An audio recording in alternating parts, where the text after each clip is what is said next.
ஒரு பள்ளிக்கூடத்தில் ஒரு காதல் இருக்கும், ஒரு கல்லூரியில் ஒரு காதல் இருக்கும், அலுவலகத்தில் ஒரு காதல் இருக்கும்.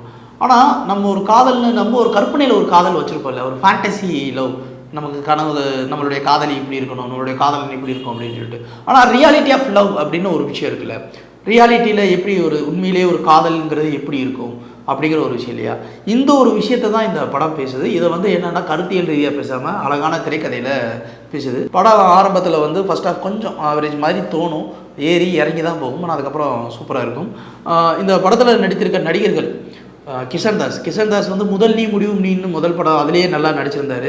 அப்புறம் தருணம்னு ஒரு படம் பண்ணியிருந்தார். பட் அந்த படம் நல்ல கதையாக இருந்தாலுமே கூட அந்த கதாபாத்திரத்துக்கு அவர் நடிக்காமல் வேறு யாராவது போட்டிருந்தாங்கன்னா அந்த படம் ஓடின்னு இருக்கும். பட் அவருடைய நடிப்பு அதில் ஓகே தான். இப்போ இது இவருக்கு ஒரு 3வது படம். ஸோ இந்த 3வது படம் அப்படின்னும் போது அவருடைய நடிப்பை கரெக்டாக ஒரு ஸ்கூல் பையன், காலேஜ் பையன், மற்ற விஷயத்துக்கெல்லாம் என்னென்ன பண்ணணும் அப்படிங்கிறத ஒரு பர்ஃபெக்டாக பண்ணியிருக்காரு அப்படிங்கிற ஒரு விஷயத்த சொல்லலாம்.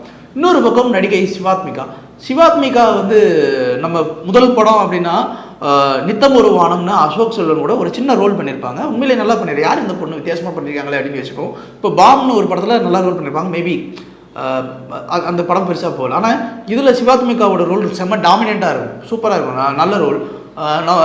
தமிழ் சினிமாவில் நடிக்கிற ஒரு பொண்ணுக்கு கிடச்சிட்டாங்கடா அப்படிங்கிற அளவுக்கு நமக்கு ஒன்று தோணும். இதை தாண்டி இந்த படம் வேறு 3 கதாபாத்திரங்களை பேசுது. அந்த 3 கதாபாத்திரங்களில் ஒரு முக்கியமான கதாபாத்திரம் வந்து கிஷன் தாஸோடைய அம்மா கேரக்டர், சகலகலாவில் வந்து கமல் சாரோடைய தங்கச்சி நடிச்சவங்க.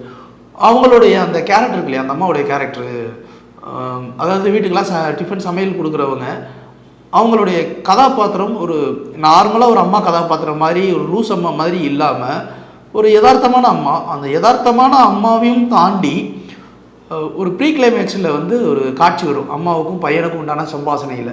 அந்த காட்சி வந்து நம்ம அம்மாக்களை பற்றிலாம் நம்ம பெருசாக என்ன நினச்சிட்டு இருப்போம், அவங்க அப்பா கல்யாணம் பண்ணி வச்சிட்டாங்க, அதெல்லாம் நம்ம கடந்து போயிருப்போம் இல்லையா. ஆனால் ஒருவேளை அவங்களுக்கும் யாரோ ஒருத்தர் இன்னும் மேலே காதல் இருந்து அந்த காதலை கடந்து ஒரு வாழ்க்கை வாழ்ந்துட்டு இருக்காங்க அப்படிங்கிற ஒரு விஷயத்த பையன்கிட்ட என்றைக்காவது எந்த அம்மாவது ஓப்பன் பண்ணி சொல்லுவாங்களா, ஒருவேளை அப்படி சொன்னால் என்ன நடக்கும் அப்படின்னா நம்ம 1000 விஷயங்கள் யோசிப்பாங்க இல்லையா.